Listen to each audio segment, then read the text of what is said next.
This is the Mojo Weekly News. Good evening. A 3-year-old girl has been killed as she was being picked up from preschool, struck by a vehicle in the car park of a daycare centre. The incident occurred on Monday afternoon when the toddler was hit by a car in Melbourne's north. Emergency services rushing to the scene but couldn't save her. Let's go to Brittany Coles now. Brittany, what's the latest on this heartbreaking story? That's right, Chester. Police have labelled this as a tragic accident. This all unfolded just before 5 p.m. on Monday when a 3-year-old girl was struck by a car in the car park of Kitty Palace Childcare. The toddler unfortunately died at the scene, and a 26-year-old woman who was also hit by the same car was taken to Royal Melbourne Hospital with non-life-threatening injuries. Police haven't yet revealed the relationship between the Broadmeadows woman and the little girl, but the woman is assisting police with their investigations. A police spokesperson confirmed the driver of the car was attending to another child in the back seat when the vehicle suddenly moved backwards. It is still unknown what caused the vehicle to reverse, and the investigation is ongoing. Police are currently preparing a report for the coroner, and flowers and toys are being left outside the centre. The whole community is devastated, Chester.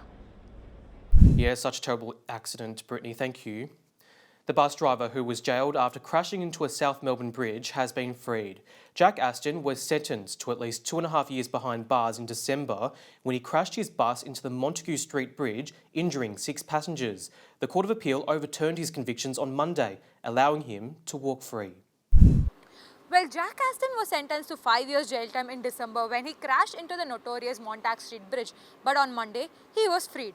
The 56-year-old was convicted of 6 counts of negligently causing serious injury, but last week, the Court of Appeal overturned his convictions. Aston was resentenced to a 2-year community corrections order on 6 counts of lesser charges of dangerous driving causing serious injury.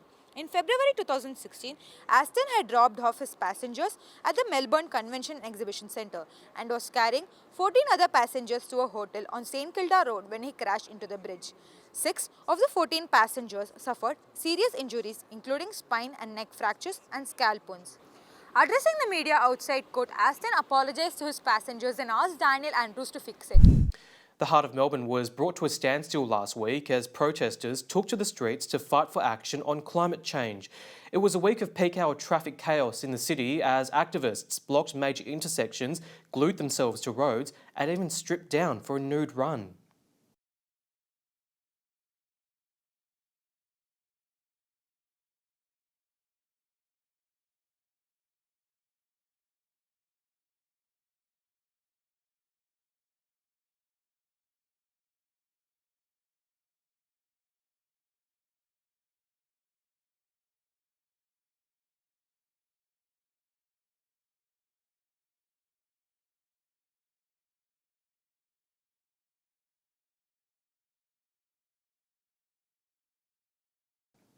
And now here's Karuna Balasubramanian with a look back at the rest of the week's top stories.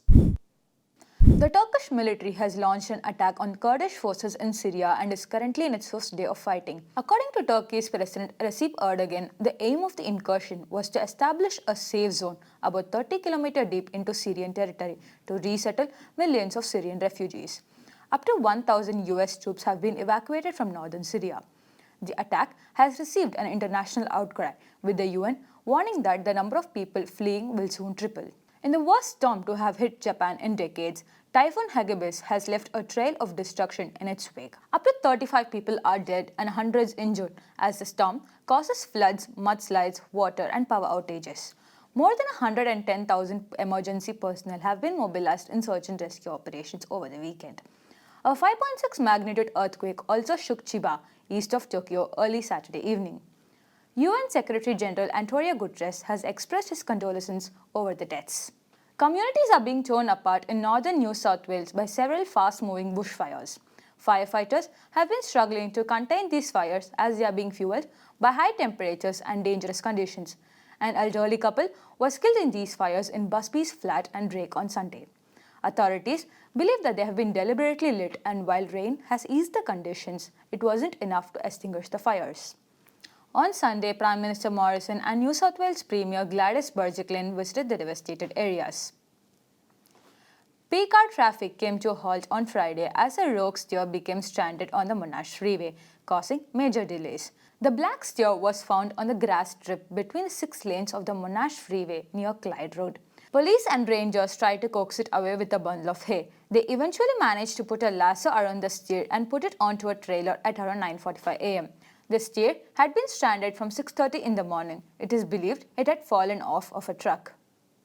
Tensions flared between anti-abortion protesters and pro-choice campaigners as both groups clashed in the CBD on Saturday. There was heavy police presence trying to keep peace as hundreds of activists marched through the city, making their voice heard on a personal issue. Basically, babies are one of the most vulnerable in our society, and their human right to be born needs to be protected because, you know, it's absolutely horrendous that we have dehumanised the most vulnerable, the most weak among us. This year marks the 10th anniversary of decriminalisation of abortion in Victoria. And who are suffering and will suffer for many years to come. We stand with them with love and compassion. The law reforms passed through state parliament in 2008, allowing women to legally access abortion. Anti-abortion protesters were soon met with shame and boos from the pro-abortion protesters. Police had to form a picket line between them to stop the situation from escalating. I think that what they're really doing is protesting against women's rights.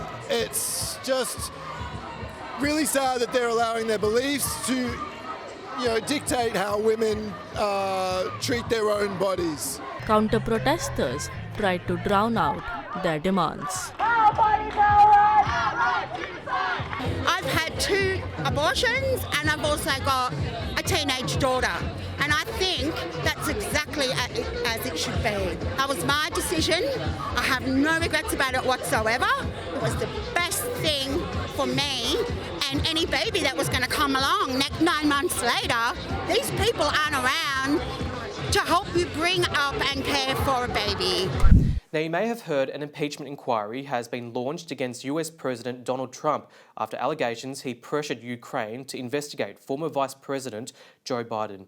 But what exactly does this mean? Here's David Bonadio to break it all down.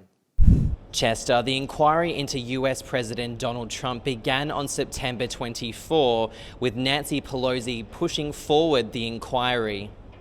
This is a very sad time for our country. I say this to you with great sorrow and prayerfully, that we are at a place that I hoped we would never be. I never thought we would see a president take the actions that he has. So how does political impeachment in the US work? When a sitting president, vice president or civil officer is accused of wrongdoing, a set of allegations or charges are placed forward. Any member of the House of Representatives can suggest to launch an impeachment inquiry. I don't know where this will go, this inquiry will go. It's tough to see now the votes there in the Senate. I myself don't want to see impeachment come. I'd rather see the president defeated in the next election. That would be better. If the House Judiciary Committee handles the impeachment, a public hearing would need to take place at some point in the future. No vice president or anyone else in the line of party succession has ever taken over in the history of politics. It may be some time before any outcome on the impeachment is released. However, Congress members will be contributing to the inquiries over the next couple of months. Chester. The Prime Minister's office has accidentally sent talking points for MPs to journalists on Monday. The leak revealed key topics and suggested lines for MPs to use in interviews with the media. Let's go to David Bonadio now. David, we know politicians recycle the same lines with journalists, but surely sending them their responses before they've even been asked is taking things to another level.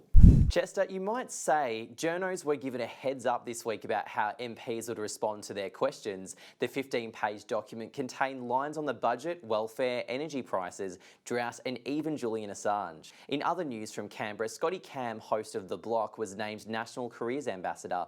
The popular reality TV host is being paid by the government to promote vocational education and training. The move has been criticised by some who say the government should properly fund TAFEs and apprentices rather than hire celebrities. The coalition has so far refused to say how much they were paying Cam after promising to create 80,000 new apprenticeships and invest in a skills package in the 2019 budget.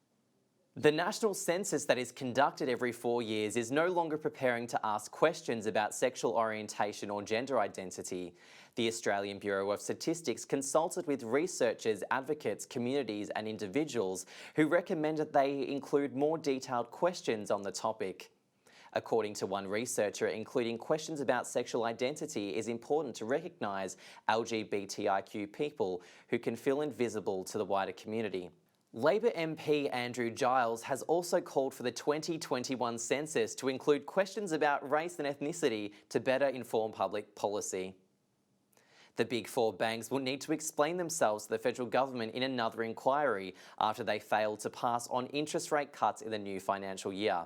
The Reserve Bank slashed interest rate cuts on home loans 3 times in a bid to put more money in people's pockets so they could spend it and stimulate the economy after the official cash rate was reported to be at a record low of 0.75%. However, none of the Big Four banks, including ANZ, Commonwealth Bank, NAB or Westpac, passed on the cuts, angering the government. Treasurer Josh Frydenberg has requested an investigation into the banking sector over its refusal to pass the full interest rate cuts to customers. The inquiry comes just 9 months after the conclusion of the Royal Commission into banking misconduct. Back to you, Chester. All right, David, we'll leave it there. Thank you. And now here's sport with Brittany Coles. Thanks, Chester. Scott McLaughlin has controversially won the Bathurst 1000, sending his Ford Mustang over the line in a controversial victory. Fellow Ford teammate Fabian Coulthard has faced heavy scrutiny for slowing down the race in the final lap due to engine issues. A move which saw McLaughlin win his maiden title over Holden's Shane van Gisbergen on Sunday. Hyundai A-League debutants Western United have kicked off their season with a bang in a thrilling victory over Wellington Phoenix. Veteran goal machine Bezard Bersha secured United's 1-0 win. Eddie Betts has returned to Carlton after spending 6 years at Adelaide Crows. The star forward will receive a fairy tale ending to his decorated career by moving back to his old club for a 1-year contract. And women's tennis world #1 Ash Barty has received the Don Award. The award will give the 23-year-old a place in Australian Sports Hall of Fame, with Barty being the first women's tennis player to win the Don. But along with her new impressive award, Vegemite has announced a limited edition Barty Mite in celebration of our Aussie tennis legend. The limited edition jar will feature Barty's signature and will be stocked at all major supermarkets across the nation from mid-October. It's definitely a unique Australia's collector's item, and that's one way to get Barty's signature, Chester. Yeah, I still probably won't eat Vegemite. Thank you, Britt. All right, that is the Mojo Weekly News for now. You can stay up to date on our website, mojonews.com.au. I'm Chester Nunn. I hope you enjoy your week. From the team, bye for now.